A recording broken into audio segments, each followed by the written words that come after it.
বিদ্যুতের দাম বাড়ায় ক্ষোভ, আজ রাজপথে নামছে জামায়াত। শর্ত পূরণে ব্যর্থ বাংলাদেশের বিরুদ্ধে ব্যবস্থা নিতে চায় যুক্তরাষ্ট্র। বিদ্যুতের প্রিপেইড মিটারের মাসিক চার্জ প্রত্যাহার। যশোরে উদ্ধার হওয়া ৩৫ বোমা ককটেল নিষ্ক্রিয় করল এটিইউ। মমতা তৃণমূলে ভাঙনের সুর, বহিষ্কৃত ঋতব্রতকে বিরোধী দলের নেতা নির্বাচিত। দর্শক, গ্রামের কাগজের সকালের সংবাদে আপনাদেরকে স্বাগত। আপনাদের সাথে আছি আমি স্বপ্না দেবনাথ। শুনছিলেন প্রধান শিরোনাম, এছাড়াও রয়েছে রাশিফল। এবার চলুন যাওয়া যাক মূল আয়োজনে। বিদ্যুতের দাম বৃদ্ধির প্রতিবাদে আজ মাঠে নামছে বাংলাদেশ জামায়াতে ইসলামী। গ্রাহক পর্যায়ে গড়ে ১৬.৬৮% এবং পাইকারি পর্যায়ে ১৯.৮৫% বিদ্যুতের দাম বাড়ানোর সিদ্ধান্তকে গণবিরোধী আখ্যা দিয়ে তীব্র নিন্দা জানিয়েছে দলটি। বুধবার এক বিবৃতিতে জামায়াতের সেক্রেটারি জেনারেল মিয়া গোলাম পরোয়ার অভিযোগ করেন, বিদ্যুতের মূল্যবৃদ্ধির ফলে সাধারণ মানুষের জীবনযাত্রার ব্যয় আরও বাড়বে এবং শিল্প, কৃষি ও ব্যবসা বাণিজ্যের নেতিবাচক প্রভাব পড়বে। বিদ্যুৎ খাতের দুর্নীতি অপচয় বন্ধ করে মূল্যবৃদ্ধির সিদ্ধান্ত প্রত্যাহারের দাবি জানিয়ে আজ বৃহস্পতিবার রাজধানী সহ দেশের সব মহানগরীতে বিক্ষোভ কর্মসূচি ঘোষণা করেছে জামায়াত। ঢাকায় বিকেল ৫টায় বায়তুল মোকাররমের উত্তর গেটে অনুষ্ঠিত হবে কেন্দ্রীয় বিক্ষোভ সমাবেশ। জোরপূর্বক শ্রমবন্ধের শর্ত পূরণে ব্যর্থতার অভিযোগে বাংলাদেশ সহ বিভিন্ন দেশের ওপর নতুন শুল্ক আরোপের পরিকল্পনা করছে যুক্তরাষ্ট্র। মার্কিন বাণিজ্য প্রতিনিধি কার্যালয় ইউএসটিআর বাংলাদেশের পণ্যের উপর অতিরিক্ত ১০% শুল্ক আরোপের প্রস্তাব দিয়েছে। রয়টার্সের প্রতিবেদনে বলা হয়েছে, বাণিজ্য আইনের ৩০১ ধারার আওতায় এই পদক্ষেপ নেওয়ার উদ্যোগ নেওয়া হয়েছে। একই ধরনের শুল্কের প্রস্তাব করা হয়েছে কানাডা, পাকিস্তান, ইন্দোনেশিয়া, যুক্তরাজ্য ও ইউরোপীয় ইউনিয়নভুক্ত দেশগুলোর ক্ষেত্রেও। এদিকে চীন, ভারত, জাপান ও দক্ষিণ কোরিয়া সহ আরও ৪৫টি দেশের ওপর ১২.৫% শুল্ক আরোপের সুপারিশ করা হয়েছে। প্রস্তাবিত এই বিষয়ে আগামী ৬ জুলাই পর্যন্ত জনমত গ্রহণ এবং ৭ জুলাই গণশুনানি অনুষ্ঠিত হবে বলে জানিয়েছে ইউএসটিআর। বিদ্যুতের প্রিপেইড মিটারের অতিরিক্ত মাসিক চার্জ প্রত্যাহার করেছে সরকার। বুধবার বাংলাদেশ জাতীয়তাবাদী দলের মিডিয়া সেল তাদের ফেসবুক পেজে এ তথ্য জানিয়েছে। পোস্টে বলা হয়েছে, বিএনপি সরকারের ১০০ দিন জনদুর্ভোগ লাঘবে প্রিপেইড বিদ্যুৎ মিটারের অতিরিক্ত মাসিক চার্জ প্রত্যাহার করে সাধারণ মানুষের আর্থিক স্বস্তি নিশ্চিত করা হয়েছে। এর আগে গত ২৯ মার্চ বিদ্যুৎ, জ্বালানি ও খনিজ সম্পদ মন্ত্রী ইকবাল হাসান মাহমুদ টুকু জানিয়েছিলেন, বিদ্যুতের প্রিপেইড মিটারে মাসিক ভাড়া বা মিটার চার্জ প্রত্যাহার করা হবে। বর্তমানে প্রিপেইড মিটারে প্রতি কিলোওয়াটে মাসিক ডিমান্ড চার্জ ৪২ টাকা এবং সিঙ্গেল ফেজে মিটার ভাড়া ৪০ টাকা।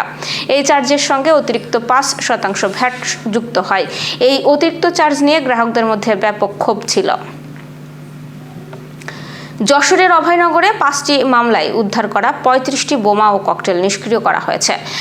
বুধবার দুপুরে পুলিশের অ্যান্টি টেরোরিজম ইউনিটের বোমা নিষ্ক্রিয়করণ দল অভয়নগর থানা সংলগ্ন ভৈরব নদ তীরবর্তী বালুর মাঠে বোমা ও ককটেলগুলো নিষ্ক্রিয় করে। অভয়নগর থানার ভারপ্রাপ্ত কর্মকর্তা জাহিদুল ইসলাম জানিয়েছেন, ৫টি মামলায় উপজেলার বিভিন্ন এলাকা থেকে উদ্ধার করা ৩৫টি বোমা বা ককটেল নিষ্ক্রিয় করা হয়েছে। ঢাকা থেকে আসা পুলিশের অ্যান্টি টেরোরিজম ইউনিটের বোমা নিষ্ক্রিয়করণের একটি চৌকস দল গতকাল ১২টার দিকে বোমা বা ককটেলগুলো নিষ্ক্রিয়করণের কাজ শুরু করে। এ সময় ওই এলাকায় জনসাধারণের চলাচল বন্ধ করে দেওয়া হয়। ওসি আরও জানিয়েছেন, অত্যন্ত সতর্কতার সঙ্গে ৩৫টি বোমা বা ককটেল নিষ্ক্রিয়ণ করা হয়। আদালতের নির্দেশনায় এগুলো নিষ্ক্রিয় করা হয়েছে। ভারতের পশ্চিমবঙ্গে নির্বাচনে ক্ষমতা হারানোর পর এবার বড় ধরনের ভাঙনের মুখে পড়েছে তৃণমূল কংগ্রেস।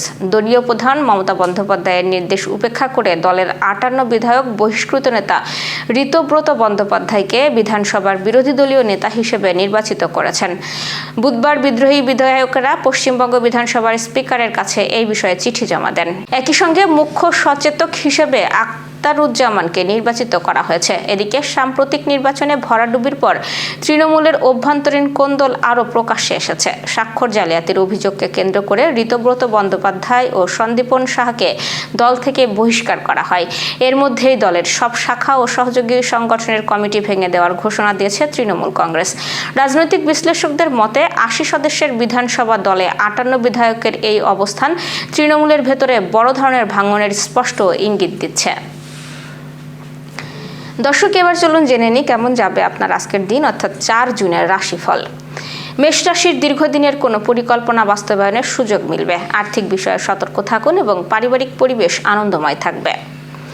বৃষরাশির ব্যবসায়ীদের জন্য দিনটি সম্ভাবনাময়। স্বাস্থ্য নিয়ে অবহেলা না করাই ভালো এবং প্রিয়জনের সঙ্গে ভুল বোঝাবুঝি মিটবে। মিথুন রাশির কর্মক্ষেত্রে দক্ষতা প্রশংসিত হবে। নতুন এবং ব্যতিক্রমী কাজ শুরু করার জন্য আজকের সময়টি অনুকূল। কর্কট রাশির আত্মবিশ্বাস বাড়বে এবং আটকে থাকা কাজ এগিয়ে যাবে। অর্থপ্রাপ্তির সম্ভাবনা থাকলেও ঝুঁকিপূর্ণ বিনিয়োগ থেকে দূরে থাকুন। সিংহ রাশির কর্মক্ষেত্রে প্রতিযোগিতা বাড়লেও নিজের অবস্থান ধরে রাখতে সক্ষম হবেন। বন্ধুদের সহযোগিতা পাবেন এবং প্রেম ও দাম্পত্য জীবনে ইতিবাচক পরিবর্তনের ইঙ্গিত রয়েছে। কন্যা রাশির দিনটি ব্যস্ততায় কাটতে পারে। গুরুত্বপূর্ণ সিদ্ধান্ত নেওয়ার আগে অভিজ্ঞ কারোর পরামর্শ নিন এবং আর্থিক বিষয় কিছুটা চাপের হলেও তা সামাল দিতে পারবেন। তুলা রাশির সৃজনশীল কাজে সাফল্য আসতে পারে। চাকরিজীবীদের জন্য পদোন্নতি বা নতুন সুযোগের সম্ভাবনা রয়েছে। বৃশ্চিক রাশির আবেগ নিয়ন্ত্রণে রাখা জরুরি। কর্মক্ষেত্রে কারোর সঙ্গে মতবিরোধ হতে পারে। অর্থনৈতিক অবস্থারও উন্নতির ইঙ্গিত রয়েছে।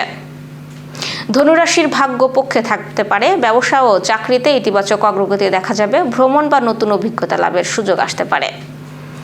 মকর রাশির অর্থনৈতিক বিষয়ে সতর্কতা প্রয়োজন। কর্মক্ষেত্রে ধৈর্য ধরে কাজ করলে কাঙ্ক্ষিত ফল পাবেন এবং স্বাস্থ্য নিয়ে সচেতন থাকুন।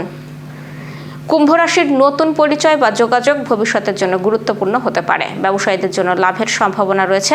দাম্পত্য সম্পর্কে বোঝাপড়া বাড়বে এবং মানসিক চাপ কমবে। মীন রাশির দিনটি তুলনামূলক শুভ।